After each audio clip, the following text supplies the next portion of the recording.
Commission, collection, corruption. கூடமான பூம்புகார். நம்ம இன்னைக்கு பார்க்க போறது பூம்புகார் சட்டசபை தொகுதி எம்எல்ஏ நிவேதா முருகன். 5 ஆண்டுகளா எதுவுமே செய்யாத எம்எல்ஏ நிவேதா முருகன் நல்ல பழம் மாதிரி பேசி ஓட்டு கேட்டு வந்தாங்க. ஜெயிச்சு எம்எல்ஏ ஆனதுக்கு அப்புறம் தொகுதியையும் மக்களையும் கண்டுக்காம டீல்ல விட்டாங்க. வரலாற்று சிறப்பு வாய்ந்த பூம்புகார் கலைக்கூடத்தை சரியா பராமரிக்காம குப்பை குடங்கா மாத்தி வச்சிருக்காங்க. அது மட்டும் இல்லாம பூம்புகார் கலைக்கல்லூரியில குடிநீர், கழிவறை உள்ளிட்ட அடிப்படை வசதி எதுவுமே செய்யலன்னு மாணவர்கள் அடிக்கடி போராட்டத்தில் ஈடுபட்டாங்க.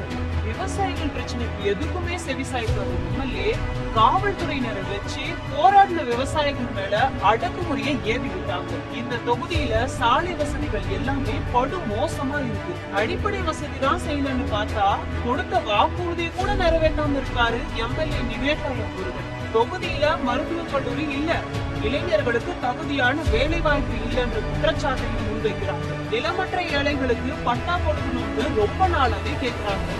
அது மட்டும் இல்லாம ஸ்கூல், காலேஜ் பக்கத்துல இருக்கிற டாஸ்மாக் கடைகளை மூடணும்னு மக்கள் வைக்கிற கோரிக்கைய எம்எல்ஏ காதுலயே போட்டுக்கிறது இல்ல. தொகுதியில் உள்ள ஆற்றுப்படுகையில் இருந்து சட்டவிரோதமா மணல் கடத்தப்படுறதாகவும் அதுக்கு ஆளுங்கட்சி ஆட்கள் ஆதரவு கொடுக்கிறதாகவும் குற்றச்சாட்டு இருக்கு. எது எப்படியோ இந்த சுடலை பாபாவோட திருநர்கள் நூதனமான ஊழல் செய்வதனால தொகுதி மக்கள் தான் பாதிக்கப்படுறாங்க. திமுகவே ஊழல், ஊழல்லாம் திமுக. இந்தியாவிலேயே ஊழலுக்காக கிடைக்கப்பட்ட ஒரே அரசாங்கம் திமுக அரசாங்கம்.